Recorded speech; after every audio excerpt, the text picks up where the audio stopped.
बिस्मिल्लाहिर्रहमानिर्रहीम। अस्सलाम वालेकुम। फोर्थ क्लास, कैसे हैं स्टूडेंट्स? मैं उम्मीद करती हूँ सब ठीक होंगे। चलें बेटे उर्दू की बुक खोलें जी। तो हम सबक नंबर 4 कर रहे थे और उसके हम तफहीम कर रहे हैं। अलिफ बे जीम हम कर चुके हैं सवालात, और आज हम करेंगे दाल और हे। चलिए आइए देखते हैं इनके क्या जवाबात हैं जी। तो सवाल है, हिजरत के वक्त आप सल्लल्लाहु अलैहि वसल्लम के साथ कौन से सहाबा मौजूद थे? जवाब है इसका, हिजरत के वक्त आप सल्लल्लाहु अलैहि वसल्लम के साथ हज़रत अबू बकर सिद्दीक़ थे। अगला सवाल है, गार में क्या वाक़या पेश आया? गार में हज़रत अबू बकर की एड़ी पर सांप ने डस लिया, मगर आप अपनी जगह से ना हिले ताकि आप सल्लल्लाहु अलैहि वसल्लम की नींद ख़राब ना हो। तो इसके बाद आगे है हमारा सवाल एराब। तो चलें वो हम करते हैं।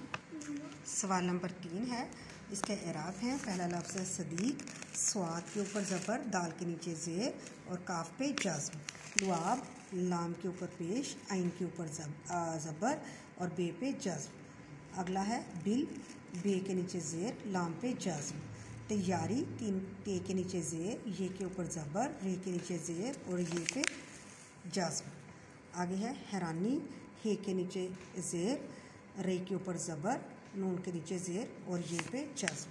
तो जी बेटे हमारे एराब मुकम्मल हुए। तो आपने इनको अच्छे से याद करना है और अपनी नीट कॉपी पे लिखना है। ओके, अल्लाह हाफ़िज़।